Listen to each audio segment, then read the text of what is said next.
Hey there. Today I want to talk about something that's really close to my heart, photography. Um, just a quick bit about me. I've been doing photography as a hobby since around 2018. I also have some background in graphic design, and I've always loved all forms of art, music too, but that's a story for another day. What I love about photography is how easy it is to jump into, especially when you need creative outlet right away. That's what it's been for me, a quick way to express myself visually without needing a big setup or a team or even a ton of time. So if you're thinking about starting photography, especially if you're on a tight budget like I was, this video is for you. My goal is to save you some time, frustrations, and money. This is not a tutorial on how to become a better photographer. I'm not in a position to teach that. And honestly, there are already tons of incredible channels out there for that on YouTube. But I'm going to share a few practical tips based on my experience. Things I wish someone had told me early on. Things that most photography YouTubers don't really talk about. First one is don't buy brand new gear. Seriously, let me say this 3 times for the people in the back. Do not buy brand new. Do not buy brand new. Do not buy brand new. Don't fall for the hype of that shiny perfect review. You'll thank yourself later for that.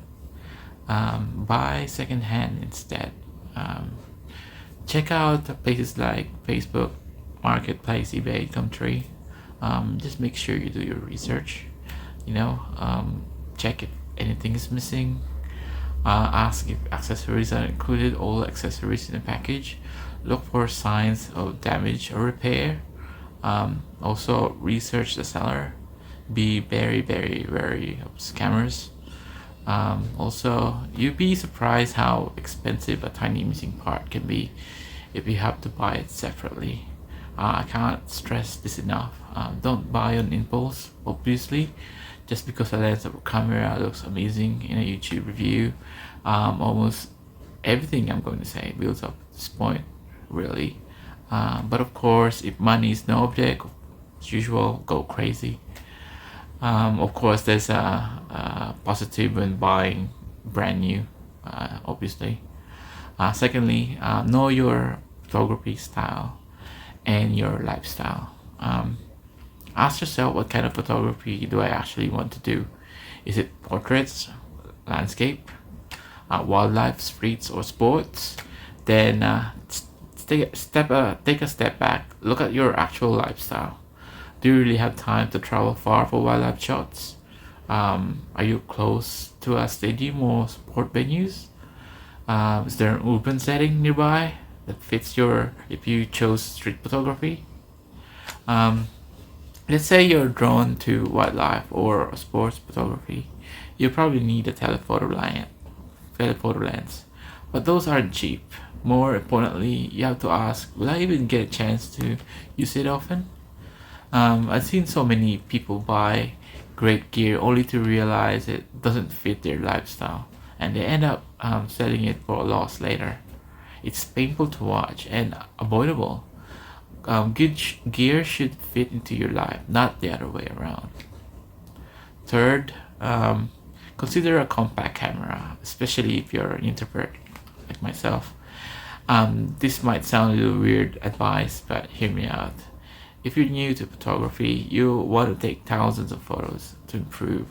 A compact camera makes that so much easier, you know? It's lightweight, easy to carry, fits most bags, and sometimes even in your pocket. So it's really a breeze to carry. And like I said, if you're introverted like me, having something low profile can make a huge difference. Compact cameras are perfect for street and travel photography because they're discreet and don't throw attention much to yourself. Plus, they're really fun to use. You don't have to overthink it. You just grab it. You just grab your camera and go. And honestly, I even recommend making this your first camera. Fourth, stop obsessing over gear. Start obsessing over practice instead. We all fall into this trap. You see an amazing photo or video, and your first thought is like, "What camera did they use?" And then you go down the rabbit hole. Next thing you know, you're shopping for gear you don't even need. Let me tell you, it's not the gear, it's the person using it. You know, you can probably achieve similar results with the setup you already have. The key is practice, repetition. Take tons and tons and tons of photos. Understanding lighting, composition, those stuff that really matters. And also, of course, after you've taken the photos, you have to be good at editing, post processing, and don't be scared of it. Don't think of it as some sort of gimmick. Everybody does it. um, Good gear helps, but it won't make you a better photographer overnight. And if you followed my first tip and you bought secondhand gear, you'll likely have money left over. Money you can use for plan for a trip. Go shoot somewhere new. Actually, get better through doing. Number five, don't let social media or AI ruin the joy of photography. Just like any hobby, once you start digging deep, it's easy to get overwhelmed. And photography and videography world is already saturated. Add artificial intelligence to the mix, and suddenly everything looks polished and intimidating, and kind of fake, really. Then there's social media with its likes and metrics, invisible pressure to perform. So here's the advice to no one really gives you. Shoot for yourself. Be inspired by others. Don't let it define what you like or don't like. Your voice matters. Your perspective matters. Mix outside inspirations with your own personality and taste, and photography becomes so much more rewarding and enjoyable. And if you're lucky, people will appreciate your work. Some might even pay you for it. But don't let that be your reason for starting. And if you shoot for yourself, you can avoid burning out quicker. And I can tell you, burnout is a real thing, as for any other hobby.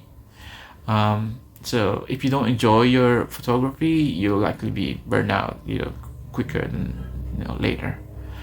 Um, I guess that's it. Those are the five honest practical tips I wish I heard when I was getting into photography. I've fallen into those traps, and I just those things that I mentioned: gear obsession, lifestyle mismatches, the whole lot.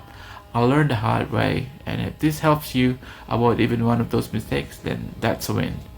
I'm pretty sure there's plenty more out of ordinary tips that I missed, but feel free to comment down below. If you got here, you're still with me. Thanks for hanging out with me today. Take care, and I'll see you on the next one. Peace.